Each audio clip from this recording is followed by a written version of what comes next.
Күріш суының денсаулыққа пайдасы. Ежелгі Қытай рецептілері тәніміздің саулығын сақтайды. Уақыттың өзі тексерген медициналық білім әдеттегі құралдар пайдасын тигізбеген кезде көмектеседі. Қытайлықтар күрішті ерекше жақсы көреді. Бұл тағамды көп тұтынатындары да кездейсоқтық емес. Дұрыс дайындалған күріш өмірді ұзартып, ағзаны қажетті заттектермен қамтамасыз етіп отыратын өте пайдалы тағам. Күріш жеп отырған кезде ағзаңыздағы токсиндер сыртқа шығады. Асқазан мен ішек жұмысын ретке келтіреді. Күрішке қарағанда оның суының пайдасы мол. Егер бұрын-соңды күріш суының пайдасы туралы естімеген болсаңыз, дәл қазір салауатты өмірге жаңа қадам басасыз. Мінсіз келбет, күш-қуат, сау тері күріш суын тұтынатын адамдардың серігі. Күріш суы ағзаны көмірсулармен қамтамасыз етіп, асқазан ауруын емдейді, артериялық қысымды ретке келтіреді, оба ауруын алдын алады. Мұнымен қатар, оның косметикалық қасиеті бар. Саңылаулардың аузын бітеп, тері түсін біркелкетіп, майлық деңгейін азайтады. Арнайы тағамдар шықпаған кезде, ата-аналар балаларын отырған кезде ағзаңыздағы токсиндер сыртқа шығады. Күріш суының арқасында мен ішек жұмысын дерматит сынды аурулар дегенмен күрішке қарағанда оның суының пайдасы мол. Егер бұрын-соңды күріш суының пайдасы туралы естімеген болсаңыз, бұл жазбаны сақтап қойғаныңыз жөн.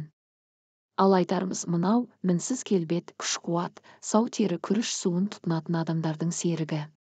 Күріш суы ағзаны көмірсулармен қамтамасыз етіп, асқазан ауруын емдейді, артериялық қысымды ретке келтіреді. Оба ауруының алдын алады. Мұнымен қатар, оның косметикалық қасиеті бар деп жазады Ауырмаңыз газеті. Саңылаулардың аузын бітеп, тері түсін біркелкетіп, майлық деңгейін азайтады.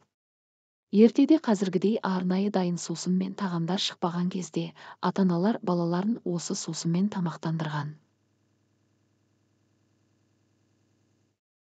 Бүгінде жиі айтылатын бұрынғының балалары мықты болған деген сөз осындай табиғи ас судың арқасы екені жасырын емес.